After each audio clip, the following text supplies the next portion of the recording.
भजन करते हुए जब उस प्रेम स्थिति को प्राप्त किया जाता है तब होता है। जैसे अब यहाँ गाढ़ प्रेम होता ही नहीं किसी को, तो कैसे उदाहरण दे।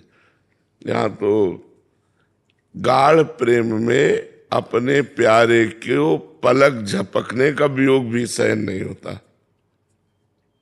यहाँ के प्रेम में तो मान लो पति अमेरिका में है तो कई महीने, और प्रेम कैसा, जहाँ की बात पूछी तुमने वहाँ का प्रेम है कि जब जब रुकत पलक संपुट लट अति आतुर अकुलात। अगर पलक संपुट लट ऐसे हो गई तो अति आतुर अकुलात। लंपट लव निमेष अंतर तय अलप कलप सत्सात, कहा कहो इन नैनन की बात। कि ऐसे हमारे प्रभु प्रेमी हैं कि एक पलक झपकने के वियोग को ऐसा लगता है सैकड़ों कल्प व्यतीत हो गए, हमने प्रियाजू को नहीं देखा। ऐसे प्रियाजू का प्रेम लालजू के। तो जब हमारा मन और प्राण और सर्वस्व प्रभु को अर्पित हो जाएगा तब वो प्रेम अंकुरित होता है। वो तो प्रेम समुद्र है प्रिया प्रीतम, तो वो प्रेम तो रह न सकत पल पलकन अंतर जैसे जलते मीन। जैसे मछली एक क्षण भी पानी से अलग वो सुखी नहीं रह सकती, और ज्यादा देर दूर रहे तो प्राण निकल जाएंगे, इतना पानी से प्रेम करती है। तो लोक में ये उदाहरण दिया गया कि जैसे मछली पानी से प्रेम करती है, जब ऐसा प्रेम प्रभु से हो तो रही न सकत पल पलकन अंतर जैसे जलते मीन। क्षण क्षण में हृदय में प्रभु बसे हैं, हृदय में प्रभु बसे हैं, पर उसे तसल्ली नहीं है। हृदय से लगाव बाहर प्रकट होकर हृदय से लगाए हैं तो भय है कि अब छोड़ न दे। दूर है तो शरीर में आग लग रही है मिलन की, नेत्र सुखी हो रहे हैं दर्शन से, पर शरीर में आग लग रही है मिलन की। और हृदय से लगे हैं तो शरीर शीतल हो रहा, नेत्र जल रहे रूप दर्शन के लिए। कैसे कैसे देखो, तो ये जो प्रेम है ये मतलब बड़ा गूढ़ विषय है, सार्वजनिक नहीं है। प्रेम एकांतिक वार्ता, इसलिए हम कभी प्रेम वार्ता ज्यादा नहीं करते। तो ये बहुत एकांतिक प्रेम है और बहुत ऊंचाई का प्रेम है। जब तक हम भजन करके अपने शरीर भाव का त्याग नहीं करते, पांचों भूले देह सुधि छठे भावना रास की,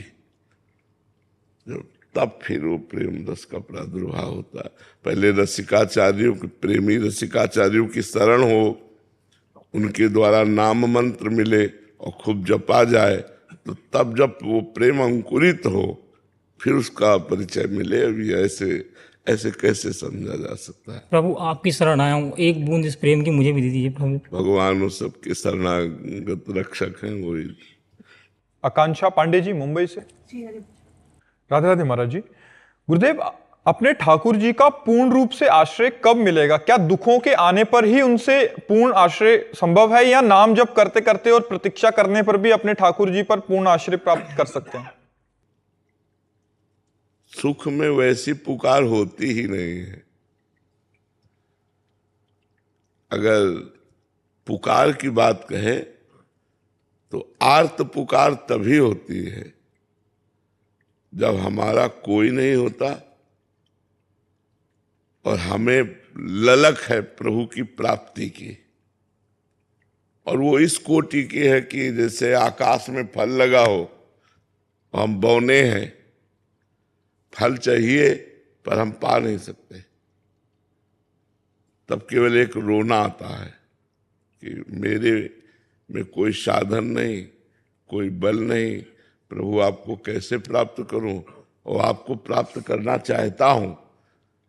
बड़ी विकलता प्रेम की। तो जो पुकार होती है उस पुकार में भगवत साक्षात्कार होता है, वो एक पुकार होती है। और हमें लगता है वो बिना विपत्ति के पुकारो नहीं, सुख में वो पुकार नहीं होती। खाने को मिल रहा, पीने को मिल रहा है, सब संसारिक भोग है, तो भगवान की पुकार आएगी क्या? वो पुकार तभी आती है जब भारी विपत्ति में हो और कोई सहयोगी न हो। जैसे द्रौपदी जी, जब देखा कोई सहयोगी नहीं, कोई रक्षा नहीं कर सकता और मैं भी रक्षा नहीं कर सकती अपनी, गोविंद। जैसे गजेंद्र, जब देखा कि अब के झटके में ग्राह हमको अंदर ले जाएगा, हे हरि, तब पुकार।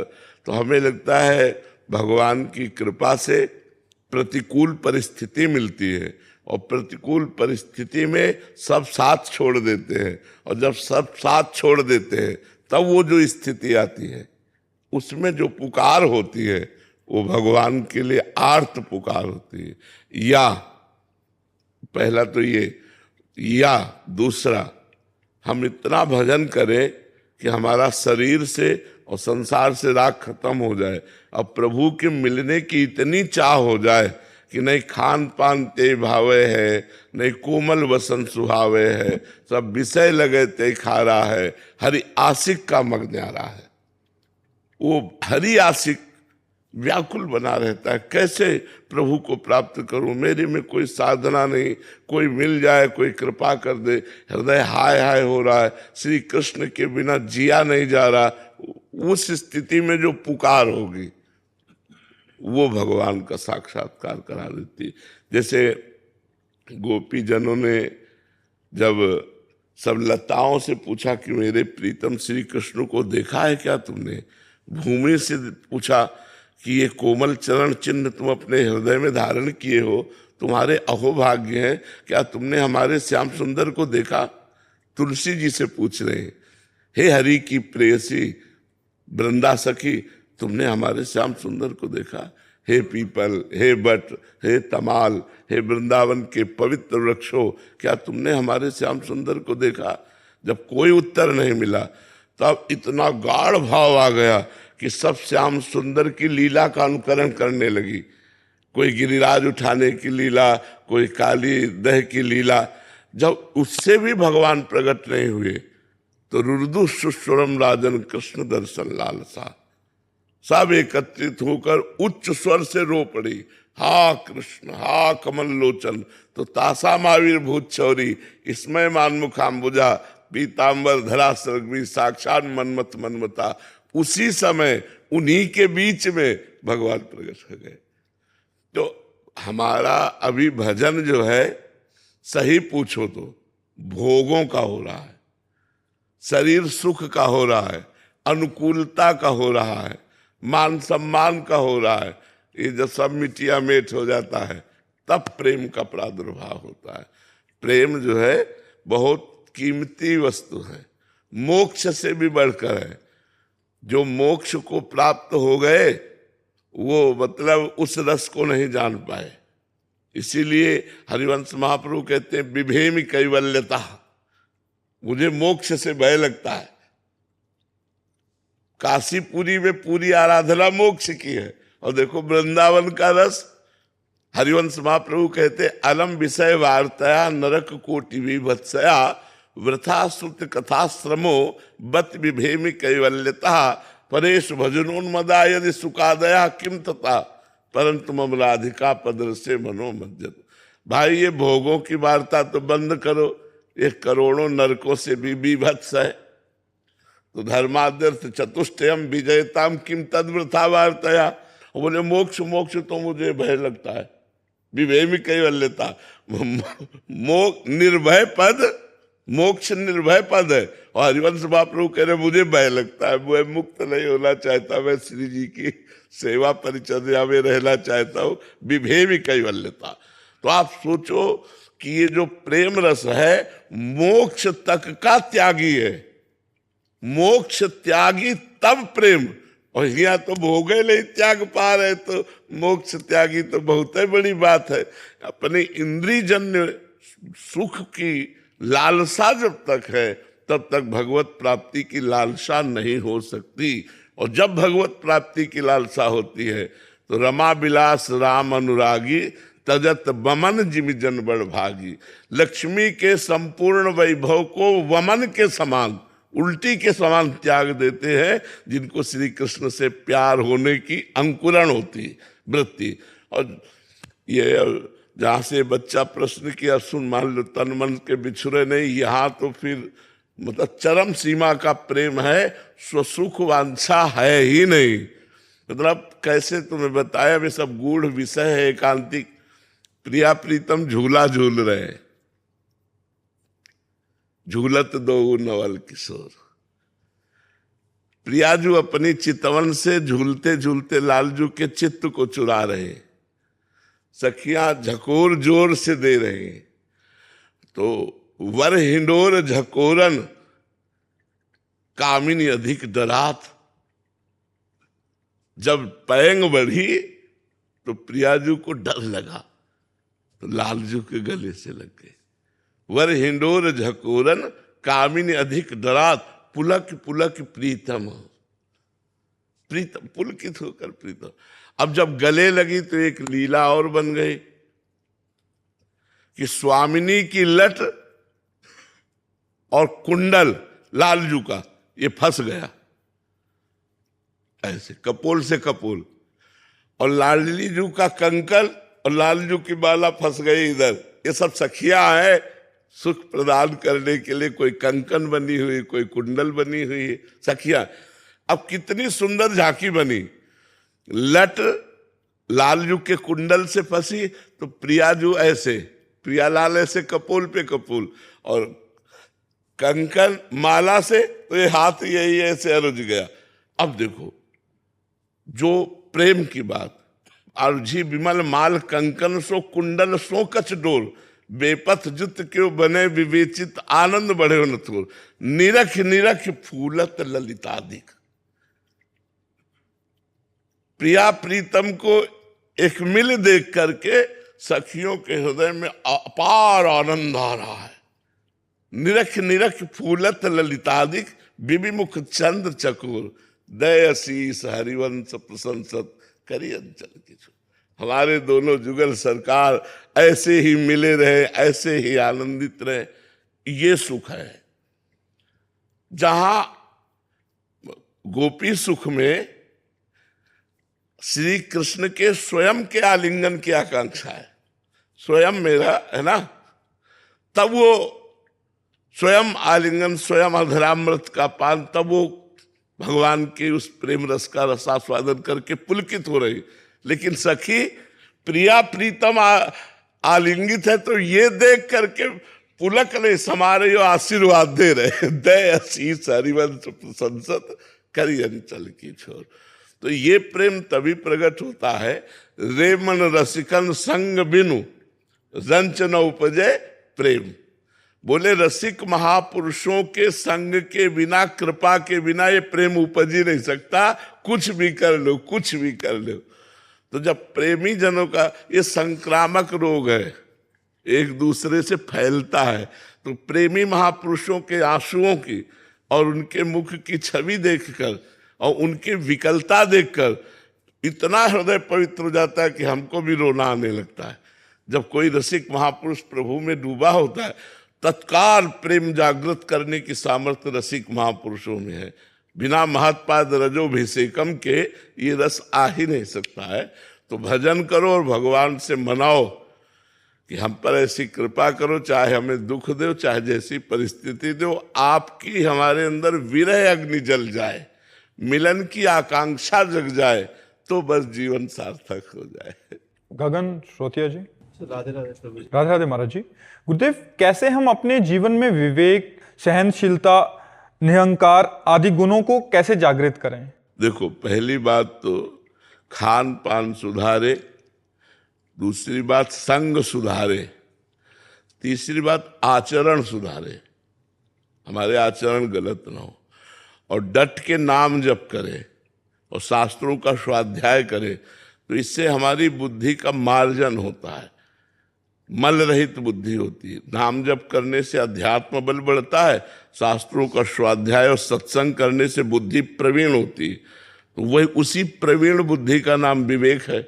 बिन सत्संग विवेक न होई, राम कृपा बिनु सुलभ न सोई। भगवान की कृपा के बिना साधु संग नहीं मिलता और साधु संग के बिना विवेक नहीं होता। यदि हमारा आचरण पवित्र है, भोजन पवित्र है, तो हमारा शास्त्र स्वाध्याय और सत्संग सफल होगा।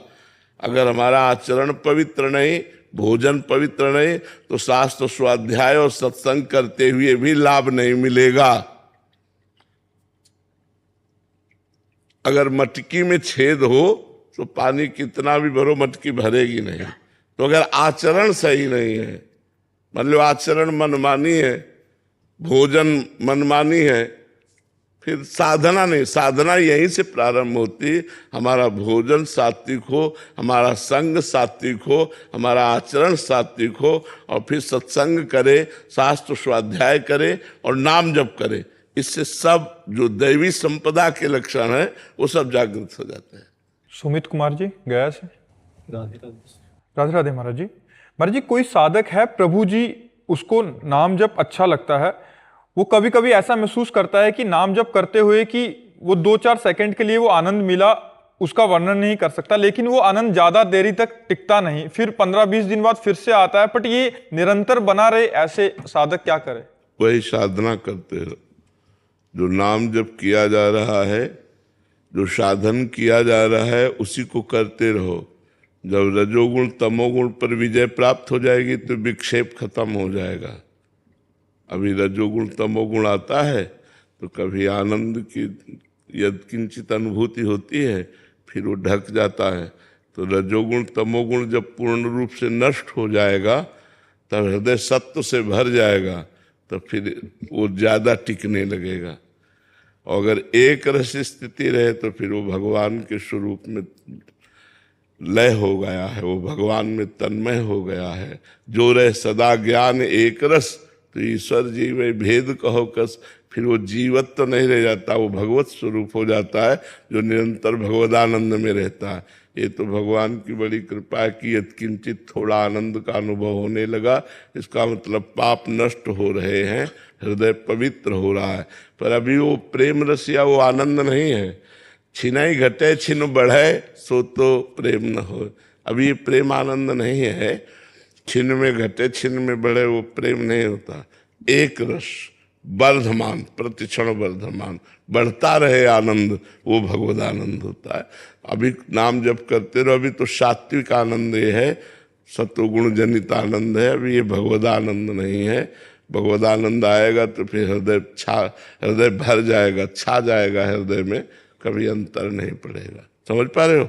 जी महाराज जी। हाँ, जितना नाम जप करोगे, पवित्र आचरण रखोगे, मतलब रजोगुण भोग, तमोगुण निद्रा आलस प्रमाद क्रोध आदि, इन पर शासन करोगे, इनसे बचोगे, उतने भगवदानंद बढ़ेगा।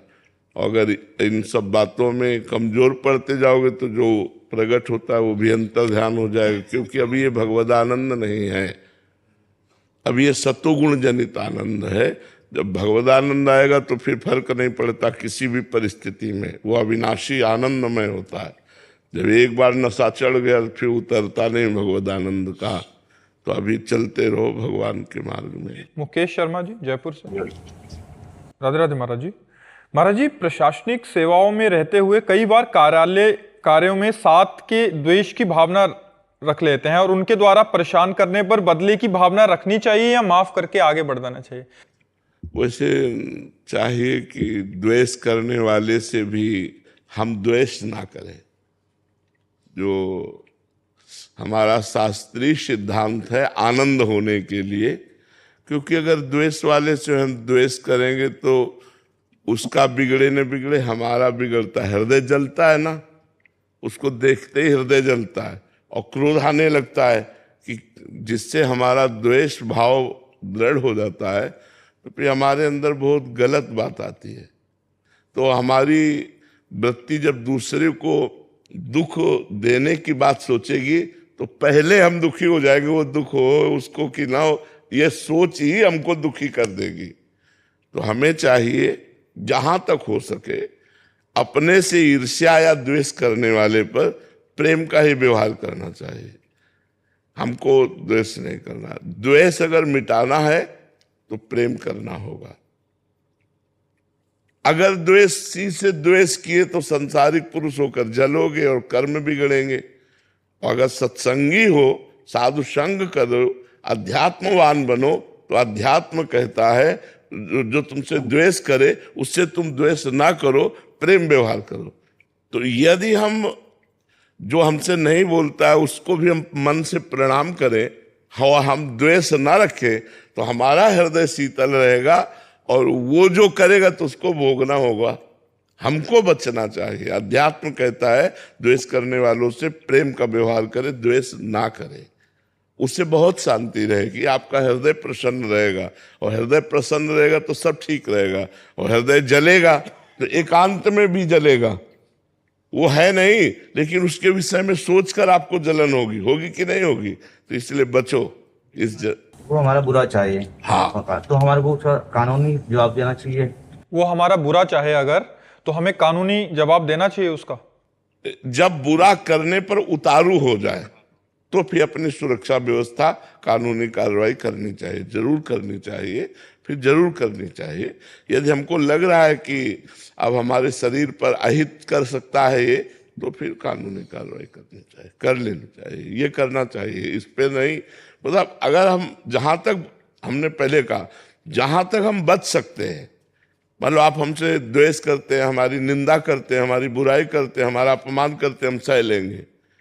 अब इसके आगे आप हमारे शरीर को किसी तरह क्षति पहुंचाना चाहें, हमारी नौकरी को क्षति पहुंचाना चाहें, हमारे करियर पर आपकी नज़र, तो फिर हम बचाव पक्ष करेंगे।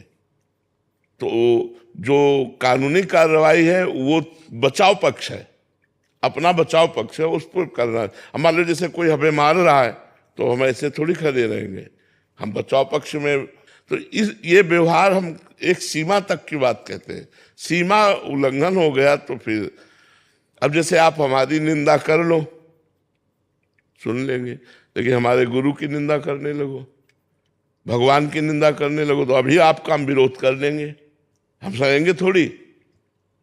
समझ रहे ना, हम तुम्हें सहने की शिक्षा दे रहे हैं तो हम भी सहेंगे।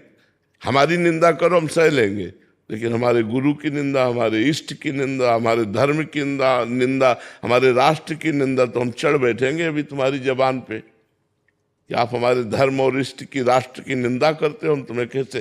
तो एक सीमा तक तो सहा जा सकता है, जब अपने धर्म पर, इज्जत पर, प्राण पर, शरीर पर आवे, तब फिर उसका बचाव पक्ष करना चाहिए, या फिर कानूनी कार्रवाई के द्वारा हम उसका बचाव पक्ष करते हैं और उनको दंड भी दिलाते हैं।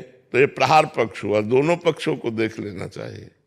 अंकित जी बठिंडा पंजाब से। राधे राधे महाराज जी। महाराज जी, पहले बहुत विषय भोगों में थे, गंदे आचरण किए, किंतु अब 1 साल से श्री जी की कृपा से आपका सत्संग और नाम जप करने से ये सब निरंतर हुए हैं महाराज जी। सब कुछ अनुकूल करने की कोशिश भी करता हूँ महाराज जी, पर ये क्रोध ना महाराज जी बढ़ता सा जा रहा है, ऐसे इससे घर का वातावरण भी बढ़ जाता है। इससे क्या ये कोई पुराना प्रारब्ध है या श्री जी की अभी कृपा नहीं? अज्ञान, क्रोध अज्ञान के कारण आता है। उसका मूल जो होता है, किसका प्रश्न है, उसका जो मूल होता है वो कामना होती है। कामा संजायते क्रोधा, और क्रोध बहुत बुरी हालत पैदा कर देता है। जिनको कटुवचन नहीं बोलना चाहिए उनको कटुवचन बोलने लगते हैं, जिनके ऊपर हाथ नहीं उठाना चाहिए उनको हाथ उठाने लगते हैं। ज्यादा क्रोध आ जाए तो हिंसात्मक वृत्ति भी हो सकती है। क्रोध से भजन बल क्षीण होता है। तो इसलिए जब हमें क्रोध आवे किसी, वो अज्ञान के कारण आता है। द्वैत के बिना क्रोध कैसे हो सकता है? जब हम दूसरा देखते तभी तो क्रोध है। अगर अपना इष्ट देखे वहां कि मेरा इष्ट भी, तो क्रोध नहीं आएगा। उमा जे राम चरण रत विगत काम मद कोह, निज प्रभु में देखे जगत कैसन करे विरोध। जब सब में मेरा प्रभु विराजमान है तो मैं द्वेष कैसे करूं, गुस्सा कैसे करूं? जब प्रभु नहीं दिखाई दे रहा तो अज्ञान है ना। अज्ञान के कारण हमारे अंदर क्रोध आता है, जब हमारी कामना के विरुद्ध कोई आचरण करता है। क्रोध कब आता है? जब हमारी कामना के विरुद्ध आचरण, कामा संजायते क्रोधा। हमारी कामना के विरुद्ध जब बात होती है तो हमें क्रोध आता है। तो जब क्रोध आवे तब मौन धारण करके वहां से हट जाए, एक ही दवा है। मौन धारण करके चुपचाप हट जाए वहां से, अपने को हार साबित करवा दे, और जो जीतने की कोशिश करेगा वहां डटा रहेगा, फिर वो क्रोध, गाली, हिंसा आदि जो उसके लक्षण है वो सब प्रकट हो जाए। घर पे सब बोलते हैं कि इतना क्रोध कर रहे हो तो नाम जप का क्या फायदा है। हाँ, बात तो सही है, बात तो सही है। इतना क्रोध करोगे तो नाम जप का फायदा क्या हुआ? नाम जप से शांति धारण करनी चाहिए ना। तो क्रोध को रोको। देखो 6 शत्रु हैं, काम, क्रोध, लोभ, मोह, मद, मत्सर। अब जब हम भजन में चलेंगे तो अपना विरोध तो प्रकट करेंगे ना। तो विरोध प्रकट करेंगे तो काम ज्यादा सताएगा, पहले से भी ज्यादा, पहले से ज्यादा गुस्सा आएगा, पहले से ज्यादा अहंकार बढ़ेगा। तो हमको डरना नहीं है। रोग को उभार कर नष्ट किया जा रहा है, रोग को उभार कर जो अंदर छुपा हुआ है उसको नष्ट किया जा रहा है। भजन उसे नष्ट कर रहा है। तो खूब भजन करो पर गुस्सा न करो। जब गुस्सा का समय आवे तो शांत हो जाओ, मौन हो जाओ, मानो तुम सुना ही नहीं, देखा ही नहीं, तभी बात बनेगी। और अगर उत्तर प्रत्युत्तर तो फिर क्रोध बढ़ जाएगा और हिंसा, गाली गलौज आदि में या अपमानित क्रियाओं में उतर जाएगा। वो ठीक नहीं है। अध्यात्म ऐसा नहीं कहता, अध्यात्म सहने को कहता है। सोनू चौधरी जी, राधे राधे महाराज जी। महाराज जी, आपका जो सत्संग या एकांतिक वार्तालाप आता है या संतों का जो भी दर्शन या वाणी सुनते हैं, जो फोन से सुनते समय हम किन बातों का ज्यादा ध्यान रखें ताकि परम लाभ और कोई पाप और दोष दर्शन ना हो पाए? देखो बच्चा, वाणी सुनने के लिए जो हमें पहले भूमिका चाहिए वो बननी चाहिए। भूमिका है, जैसे कोई भी वस्तु रखने के पहले पात्र होना चाहिए। ऐसे वाणी सुनने का प्रभाव तभी हमारे पड़ेगा जब हमारा भोजन शुद्ध होगा, आहार शुद्ध, हमारा आचरण शुद्ध होगा। हमारे आचरण गंदे नहीं होंगे। जो गंदे बच्चे करते हैं वो हम गंदे आचरण नहीं करेंगे। और हमारा संग सही होगा। हम ऐसे बच्चों का, ऐसे लोगों का संग नहीं करेंगे जो गलत आचरण की शिक्षा देते हैं, जो गलत। फिर जब हम ये कुसंग का त्याग, अभक्ष भोजन का त्याग और असद आचरणों का त्याग, और फिर जब हम सत्संग सुनेंगे तो सीधा प्रभाव लाएगा हमारे अंदर। श्रोता श्रोई परम सुजान सुनत चित्त रति करे। श्रोता वही सुजान श्रोता है जो सुनते ही उसको आचरण में डाल ले। आचरण में तो ये तभी आएगा जब हमारा भोजन, संग और आचरण ठीक होगा। आदित्य यादव जी, लखनऊ से। राधे राधे महाराज जी। महाराज जी, व्यक्ति अपने भीतर ऐसी कौन सी स्थिति विकसित करे कि बाहरी अपमान, पारिवारिक तनाव, अपमान या विरोध उसे हिला ना सके? देखो, द्वंद्वों पर विजय प्राप्त कराने के लिए विवेक समर्थ है। विवेक अर्थात ज्ञान, सत असत का ज्ञान। जैसे कोई हमारा अपमान कर रहा है, पहली बात, यदि हम सब में इष्टाकार वृत्ति करें, भगवदाकार वृत्ति करें, तो अपने हाथ से अपने गाल में लग जाए तो किसका अपराध? अपनी दांत से जबान कट जाए तो किसका अपराध? ऐसे सब हमारे आत्मा स्वरूप हैं। कोई अपमान करता है, उसकी बुद्धि हम मुस्कुरा दिए, चल दिए। सामने यदि हम भगवत स्वरूप देखेंगे तो सह सकते हैं। या दूसरा विवेक कि हमारे किसी प्रारब्ध का नाश कराने के लिए भगवान प्रतिकूलता, निंदा, अपमान, तिरस्कार ये करवा रहे हैं। अब हम नया संस्कार विरोध करके पैदा नहीं करेंगे। विरोध अगर हम पैदा कर दिया तो फिर नया संस्कार बन जाएगा, फिर उसका भोग भोगना पड़ेगा। इसलिए हम सह लेते हैं। तो दो स्थिति में विवेक हमको सहने की सामर्थ्य देता है। या तो अपमान करने वाले में भगवान को देखना, या अपमान की क्रिया मेरे प्रारब्ध का नाश कराने के लिए भगवान इसके द्वारा करवा रहे, ऐसा। तो जब हमारे अंदर ज्ञान पैदा हो जाता है तो हम शत्रु मित्र सम जान मान मान अपमान सम दुख सुख लाभ न हानि, यह जो कृपा हरिवंश की है। शत्रु मित्र में, लाभ हानि में, मान अपमान में, सुख दुख में समान भाव पैदा हो जाता है। ये समान भाव ही विवेक है, ज्ञान है। जब तक ये नहीं होगा तब तक हमारा द्वंद्वों पर प्रभाव नहीं पड़ेगा। द्वंद्व हम पर प्रभावित कर देंगे, हमको प्रभावित कर देंगे।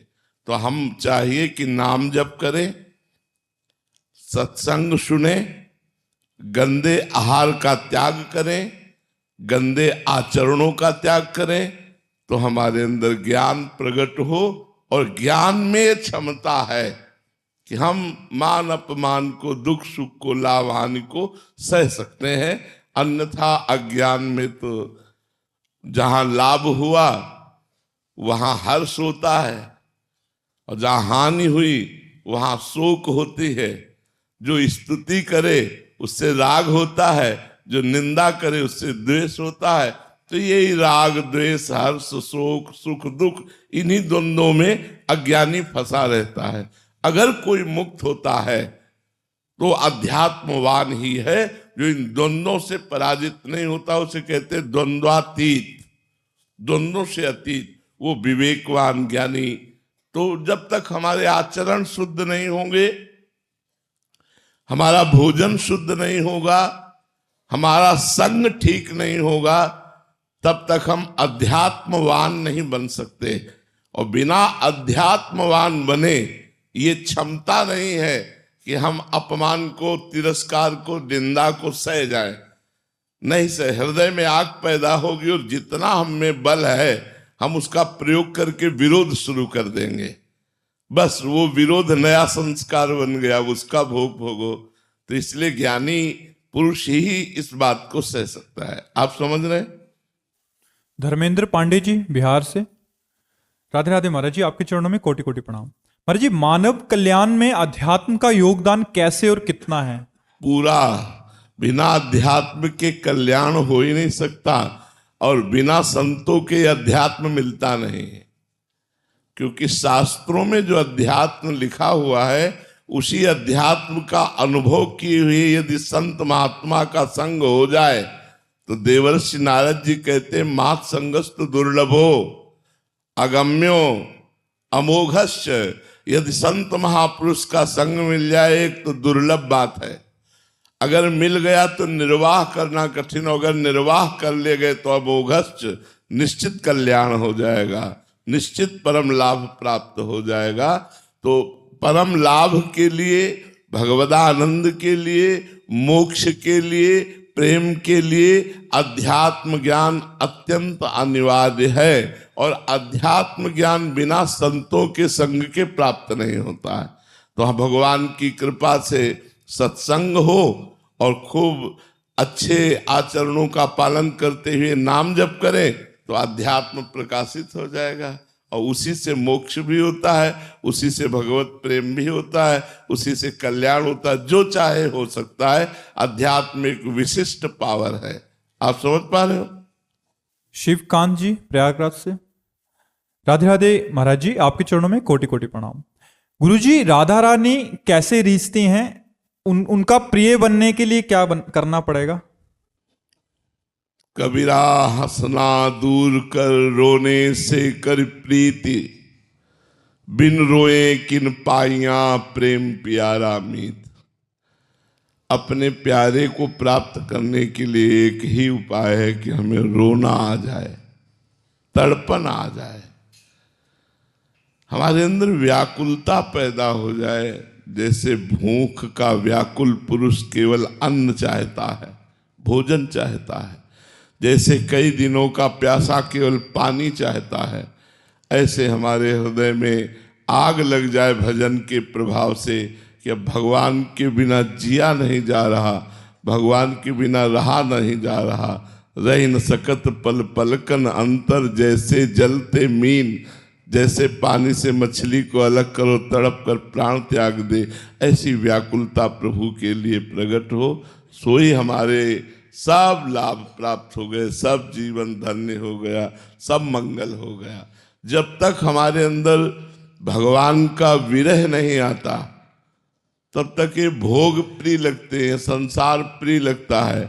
और जहाँ भगवान का विरह प्रकट हुआ तो ये फिर भोग प्रिय नहीं लगते, फिर भगवान प्रिय लगने लगते हैं। इसलिए सबसे प्रार्थना है, नाम जप जरूर कीजिए। यदि अपना मंगल, सुख, कल्याण, दुख की निवृत्ति चाहते हो तो भटको मत।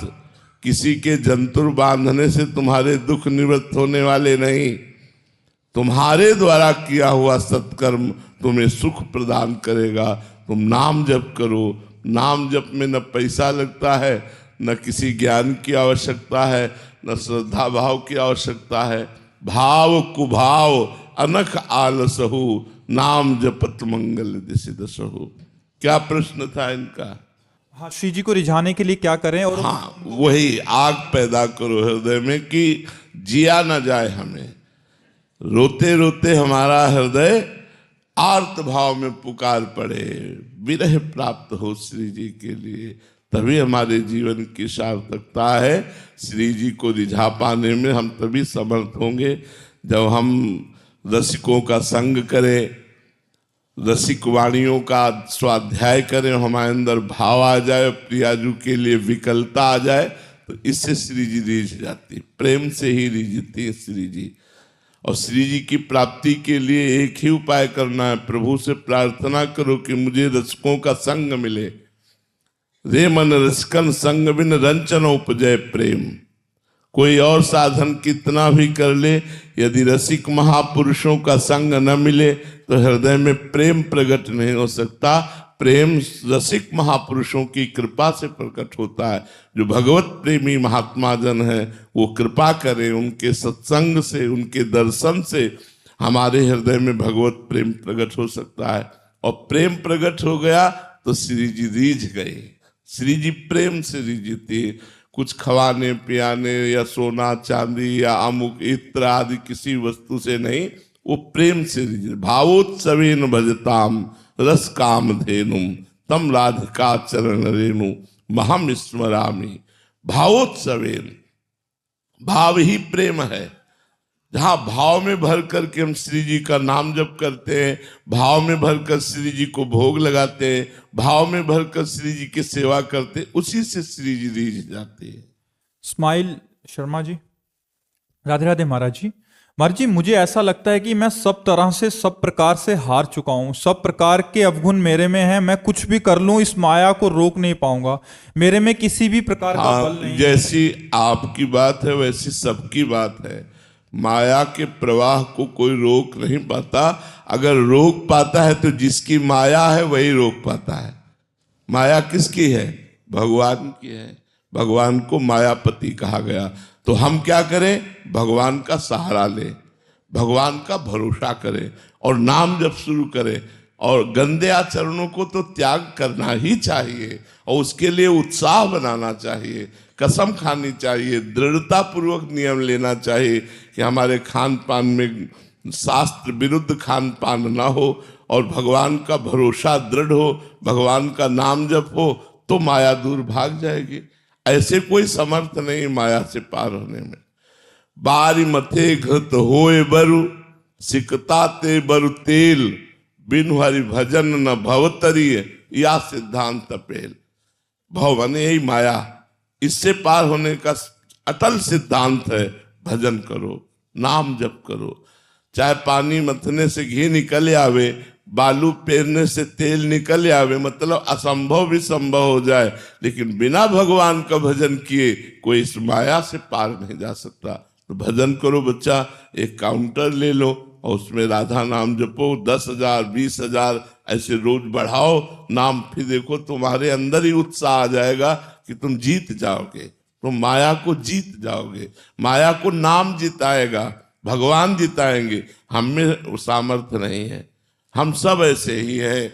वो भगवान की कृपा संभाले हुए है, नहीं तो हम सब ऐसे गिरे हुए हैं। इतनी फिसलन है कि गिरे बिना कोई रह नहीं सकता। अगर भगवान न बचावे तो हम चल ही न पावे इस मार्ग में। इसलिए उन्हीं का बल, उन्हीं की कृपा, क्योंकि उनकी बहुत विचित्र माया है। तो नाम जप करो और भगवान के आश्रय रहो। हेमंत व्यास जी जयपुर से। राधे राधे महाराज जी। महाराज जी, जब कुछ नहीं कमाते थे तो कुछ कमाने की इच्छा हुई, फिर 10,000, 50,000, 1 लाख तक कमाने लगे, फिर अभी 5 लाख की जरूरत होने लगी। महाराज जी, ये किस पड़ाव पर लगेगा कि अब बस और नहीं चाहिए? कभी नहीं लगेगा। शरीर पूरा हो जाएगा, पर ये कभी नहीं होगा कि अब मैं तृप्त हो गया, नहीं ना। आपकी ये बात नहीं है, जो आपने अपना अनुभव बताया, ये प्रायः सबकी बात है, सबकी बात है। इसकी कहीं तृप्ति हो सकती है? 10 से 20, 20 से 40, 40 से 50, 100। एक गरीब आदमी 10 रुपया में संतुष्ट हो जाएगा और एक धनी आदमी 10 लाख में भी संतुष्ट नहीं होगा। दरिद्रता क्या है? असंतोष। धन क्या है? संतोष। जब आवे संतोष धन, सब धन धूल समान। तो इसकी पूर्ति तो कभी भाई हो ही नहीं सकती। जब 5 लाख मिल जाएंगे तो 10 लाख की जरूरत होगी, 10 लाख मिल जाएंगे तो 15 का अभाव हो जाएगा, जब 15 की पूर्ति होगी तो 20। ऐसे ऐसे जीवन निकल जाएगा। कभी ये नहीं हो सकता कि नाथ अब कछु नाथ न चाही मोरे, दीन दयाल अनुग्रह तोरे। अब हो गया प्रभु, अब मुझे कुछ नहीं चाहिए। ये तो तभी होगा जब भगवान मिलेंगे। ये यात्रा तभी पूरी होगी जब भगवान मिलेंगे। रुपया से, पद से, संसार के भोगों से ये यात्रा पूरी होने वाली नहीं। ये तो मांग बढ़ती चली जाएगी। इसको भोगे, फिर इसको भोगे, फिर ये हो जाए, फिर ये हो जाए।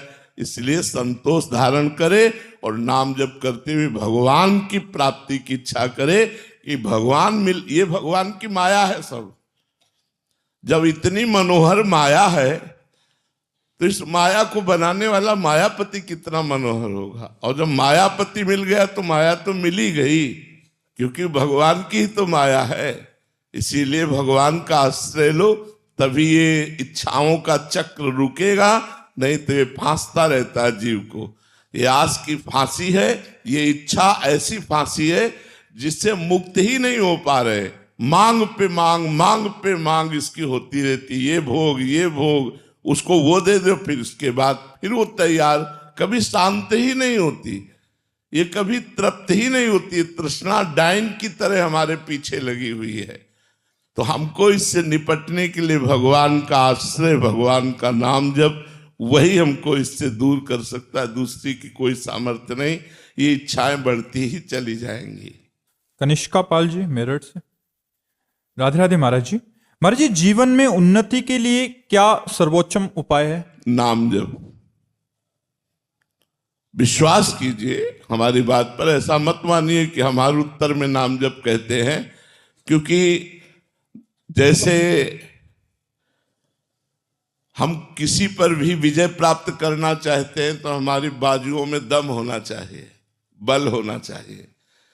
ऐसे हम कोई उन्नति प्राप्त करना चाहते हैं या भारी अवनति में भी हम मुस्कुरा के जीना चाहते हैं, अगर ये हमें बल चाहिए, हमें निर्भयता चाहिए, निश्चिंतता चाहिए, निःशोकता चाहिए, सफलता चाहिए, विजय चाहिए, तो हमारे में तपोबल होना चाहिए।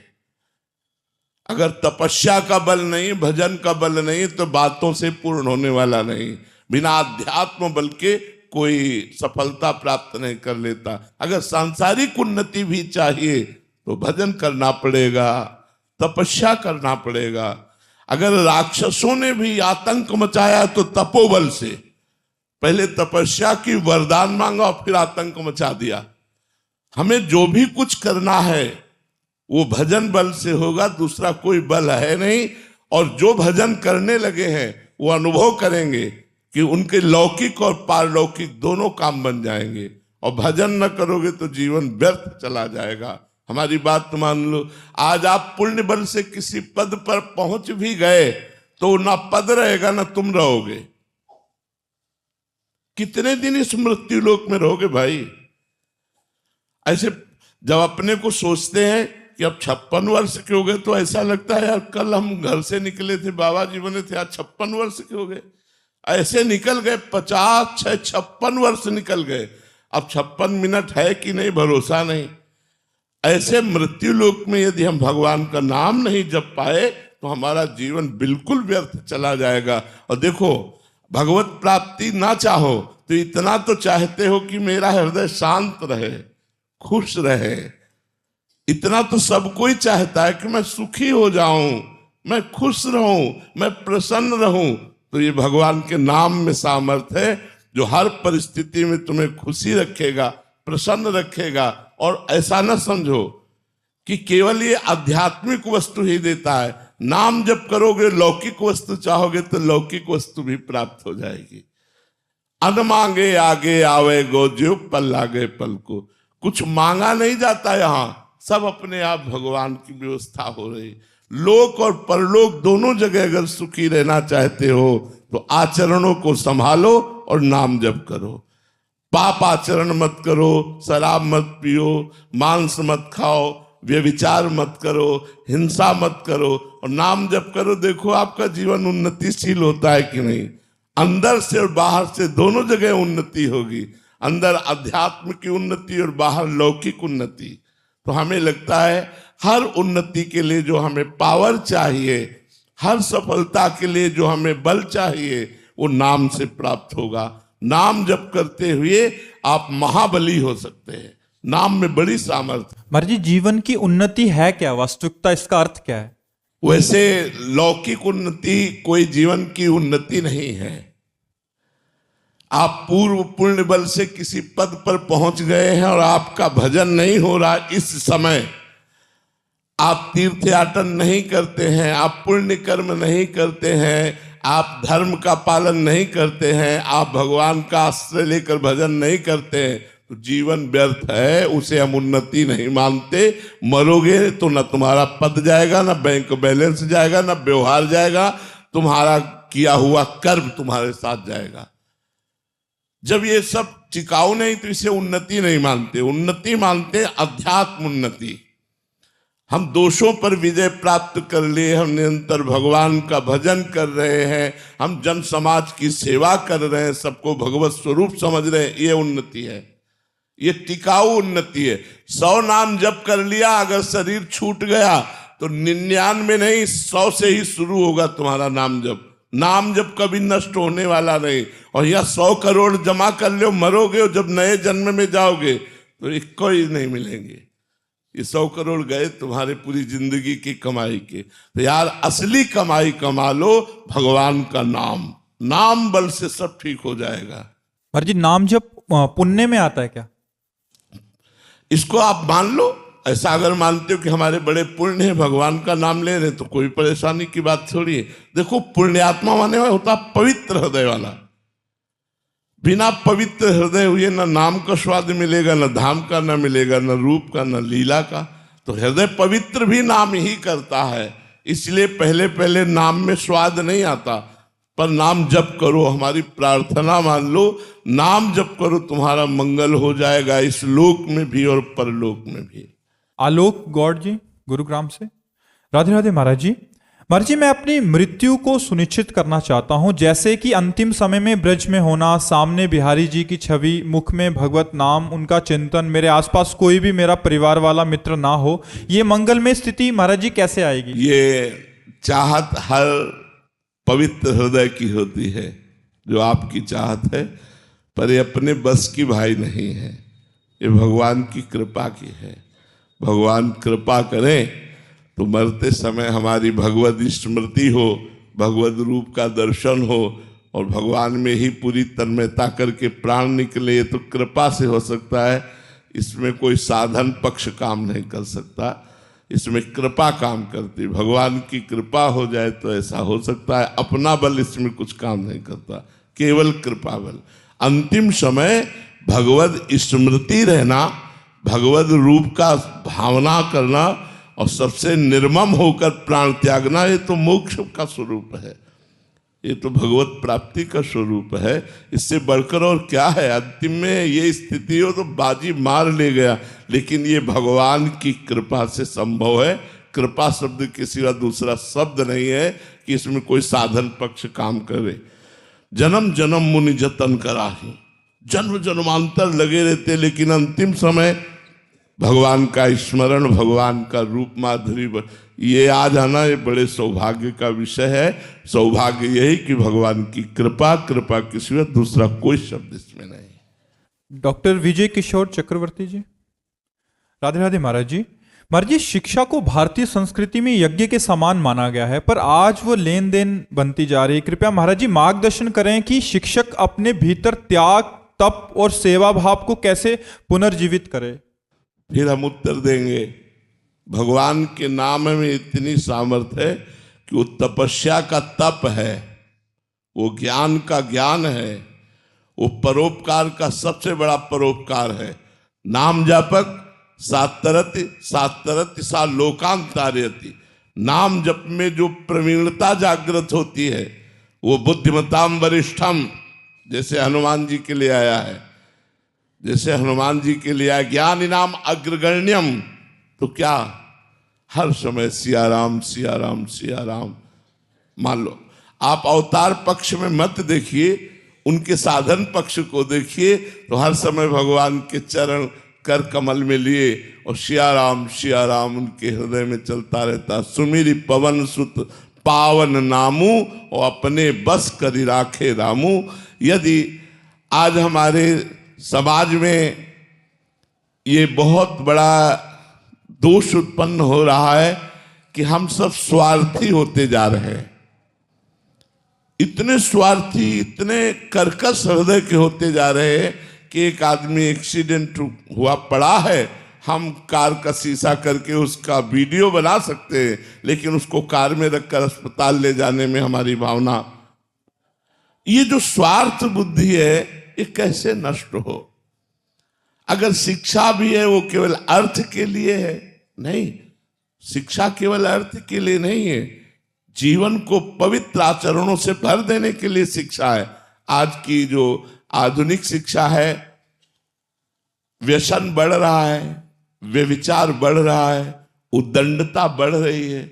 जहां विद्या विनयम ददाति वहां विद्यार्थी अभिनय हो रहा है, अपने टीचर की ही अवहेलना कर रहा है। तो ये जो हमारा वातावरण बिगड़ता चला जा रहा है, इसमें अध्यात्म की कमी।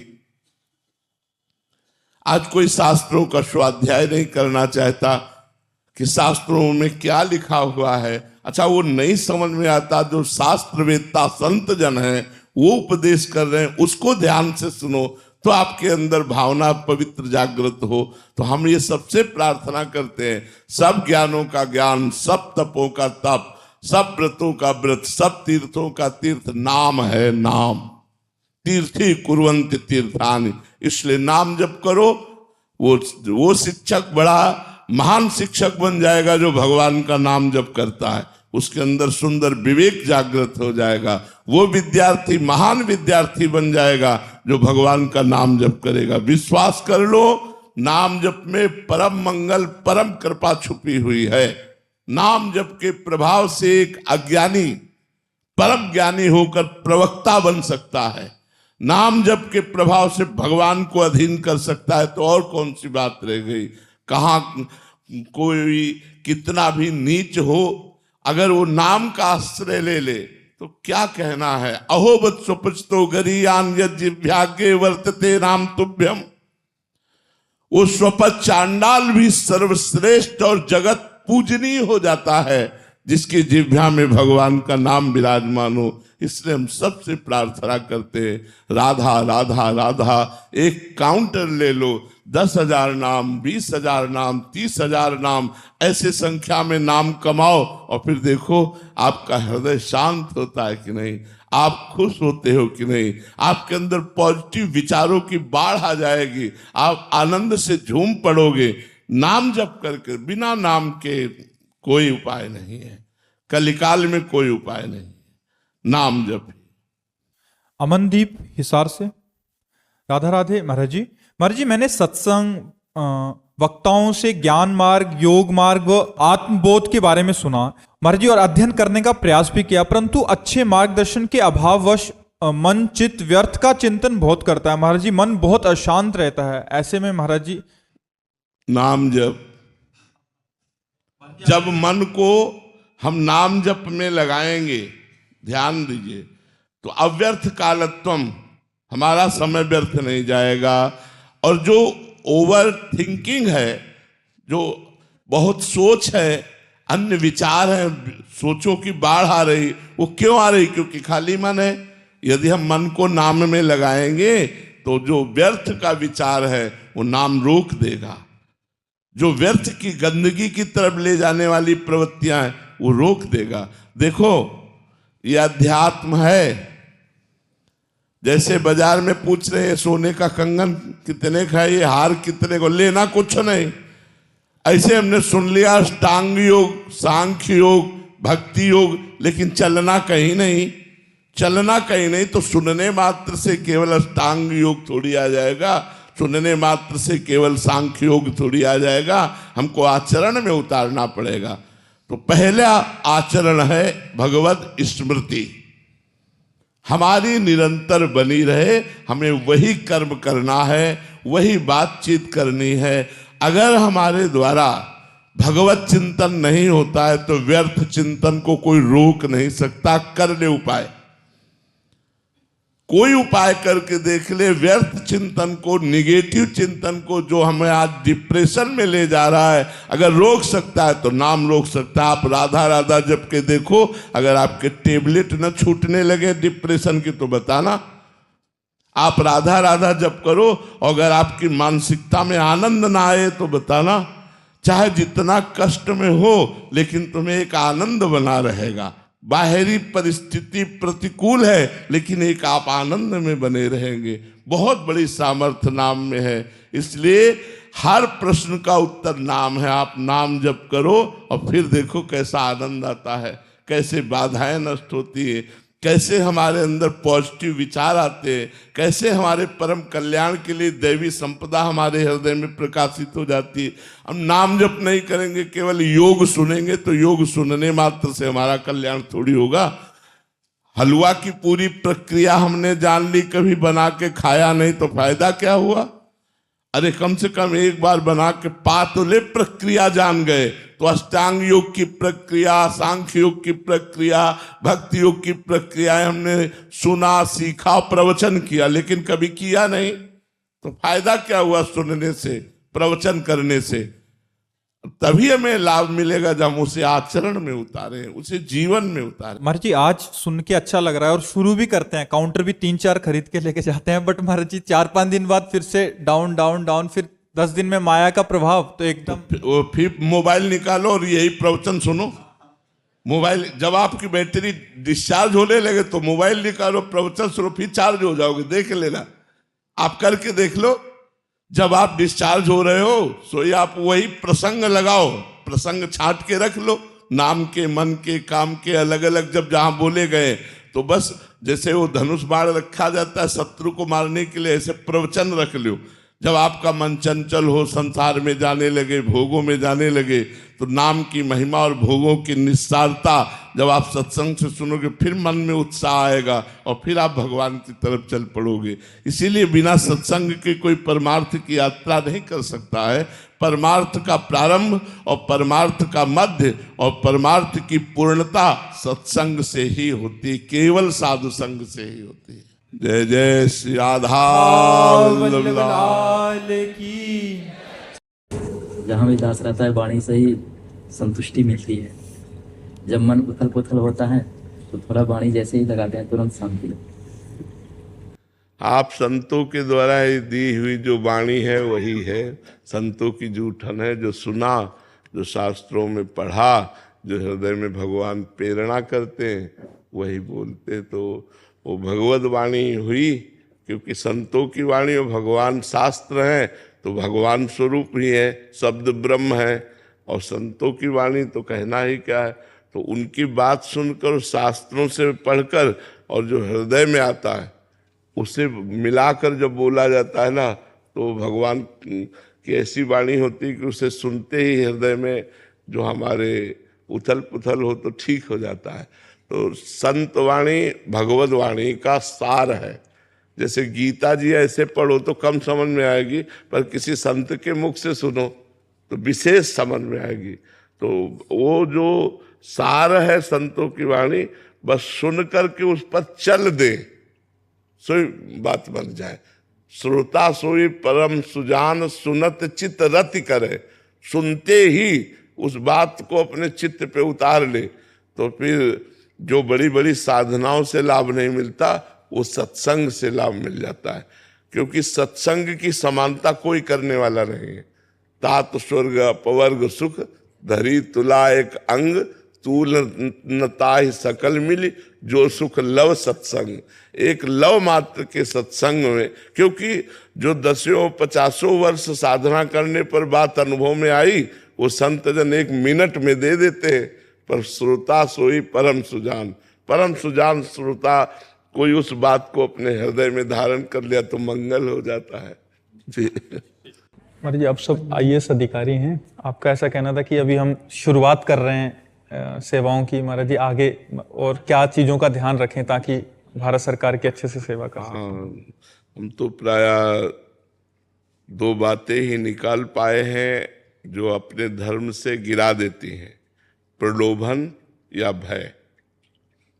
यदि हमारा जो कर्तव्य है उस कर्तव्य के पालन में हम कभी किसी के प्रलोभन में आकर के कर्तव्य रहित कार्य न करें, या किसी के भय में आकर के, भय और प्रलोभन से बचकर अपने कर्तव्य का पालन करो और भगवान का स्मरण करो, तो यही भक्ति बन जाएगा। और अपने कर्तव्य का पालन, जैसे देखो अर्जुन जी के कर्तव्य का उस समय पालन करना युद्ध है, तो भगवान उनको पूरी गीता जी सुनाकर युद्ध में ही लगाया। तो भगवान का तात्पर्य है कि तुम्हें जो पद मिला है, जो कार्य मिला है, उसको सम्यक रूप से करो। भय या प्रलोभन में आकर उससे विरुद्ध आचरण ना होने पावे। जैसे प्रलोभन में हम किसी निर्दोष को दंड दे दिया और दोषी को मुक्त कर दिया किसी भी तरह से, तो अब वो हमारा धर्म रहित कार्य हो गया। कोई जाने न जाने, भगवान तो जान रहे हैं ना, सर्वज्ञ भगवान है। तो आज जो इस बात को नहीं समझते हैं, वो समझते हैं पद का प्रयोग है अधिक से अधिक अर्थ कमा लेना, अधिक से अधिक भोग सामग्री एकत्रित करना, वो चाहे धर्म से हो या अधर्म से हो।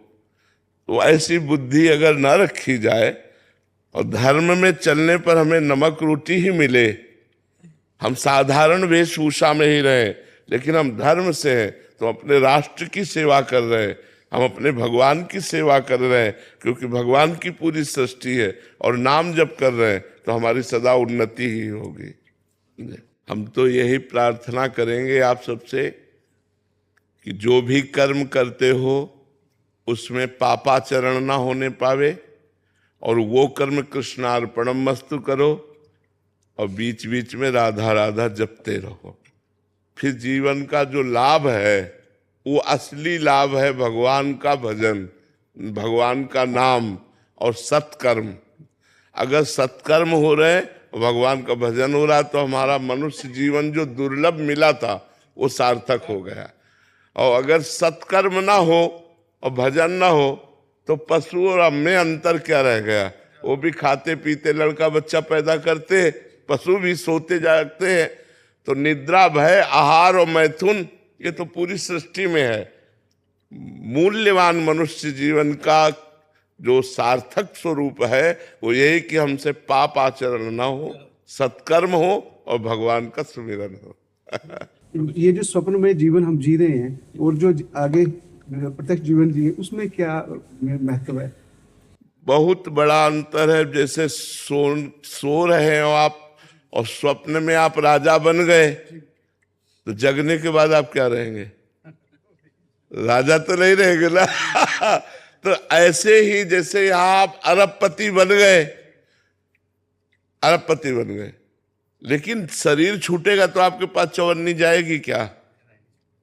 ना यहाँ का कोई वैभव जाएगा, ना आपका शरीर जाएगा, ना आपका कोई मित्र जाएगा, केवल भगवान का नाम जाएगा। उमा कहूं मैं अनुभव अपना, सत हरि भजन जगत सब सपना। तो जगत की हर पदवी जगत का हर भोग ये कुछ समय के लिए है। मरने के बाद न पदवी रहेगी न रुपया रहेगा। इसलिए खूब सत्कर्म कर लो और भगवान का नाम जप कर लो। महाराज आपके आशीर्वाद से ग्रंथ आ गया है। बहुत सुंदर थे, जैसे परिचय भी होगा सबको। बहुत सुंदर, बहुत ना सुंदर। सिर्फ दर्शनीय है, भक्ति उपासनीय है। कितना सुंदर बात है महाराज ब्रज।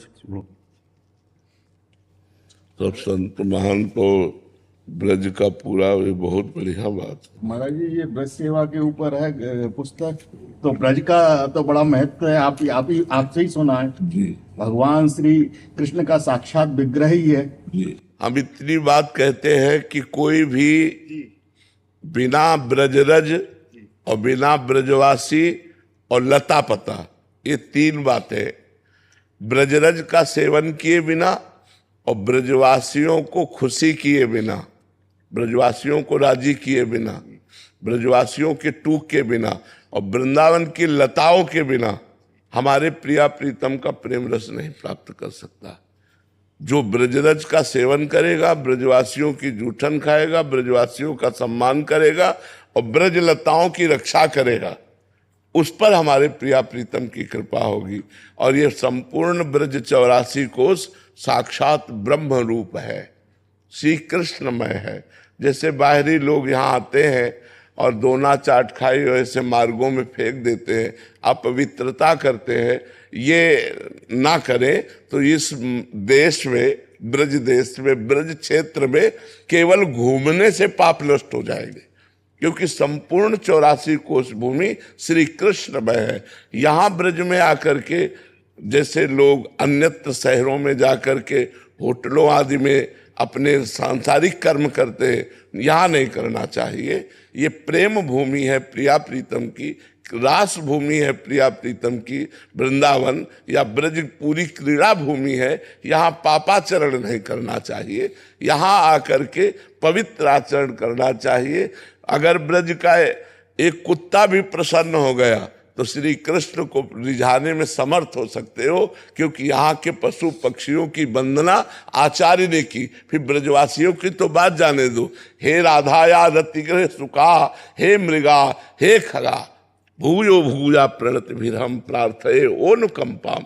इसी का हरिराम व्यास जी कह रहे हैं कि खग मृग पशु पंछी जेया बन के चरण शरण रख लीजिए, व्यास स्वामिनी की छवि निर्खत महल टहलने कीजिए, किशोरी मुहि अपनी कर लीजिए।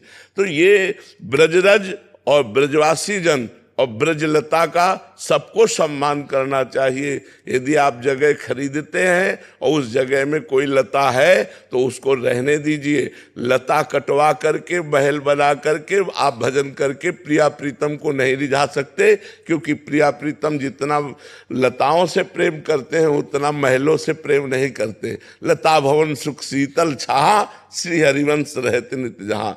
तो ब्रज की लताओं की रक्षा करो और ब्रजरज के सम्मान करो। यहाँ गंदगी मत फैलाओ, यहाँ गंदे आचरण मत करो। तो यहाँ घूमने फिरने से, डोलने से तुम्हें वो लाभ मिलेगा जो बड़े बड़े तीर्थों के अवगाहन से नहीं मिलता। ब्रज की गलियों में डोलने से प्रिया प्रीतम के मिलन की साधना बन जाती है। या चलत फिरत सुनियत यह है श्री राधा वल्लभ लाल, ऐसे वृंदा विपिन में बसत रहो सब काल। श्री राधा वल्लभ लाल की।